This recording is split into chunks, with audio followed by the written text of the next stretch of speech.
வணக்கம் மேஷராசி அன்பர்களே, இந்த ஆவணி மாதம் எப்படி இருக்க போகுது அப்படின்னு பார்க்கும்போது, குரு அமர்ந்திருப்பது 3ஆம் இடம் அப்படிங்கிற இடத்தினால குருவின் செயலிலே மனதிலே கொஞ்சம் கஷ்டங்கள் உண்டாகும். ஆனாலும் சூரியன் அமர்ந்திருக்கக்கூடியது 5ஆம் இடத்துல போய் உட்கார போகிறார்.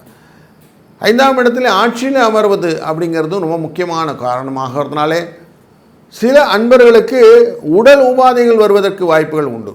ஆனால் பணம் வருமா சார், பணத்தை பற்றி கேளுங்களேன் அப்படின்னு சொன்னீங்கன்னா, சுக்கிர பகவான் உட்கார்ந்துருக்கக்கூடியது 4ஆம் இடத்துல புதனோடு சேர்ந்து அமர்ந்து போயிடுறார். அதனால் பணவரவுக்கான வாய்ப்புகள் எல்லாம் உண்டு. மனதிலே பக்தியும் உடலிலே சில சோர்வுகள் இருந்தாலும் அதை பற்றின எண்ணங்கள் எல்லாம் ஓட்டி விட்டு பணத்தை பற்றின எண்ணங்களை நிறைய பெற்றுக்கலாம்.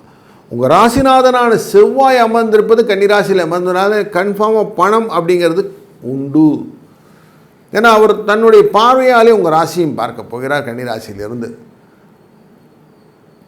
12ஆம் இடத்துல தனுசு மீனராசிக்குள்ளரே சனி பகவான் வக்கரகதியில் இருந்தாலும் லாபஸ்தானத்துக்குரிய கும்பராசியை ராகுவை குரு பார்ப்பதும் சூரியனும் கேதும் பார்ப்பதும் பண வரவுக்கான கன்ஃபர்மேஷன் இருக்கிறதுனால இந்த மாதம் ஒரு நல்ல சுபிட்சமான மாதம்னே நடக்கணும்.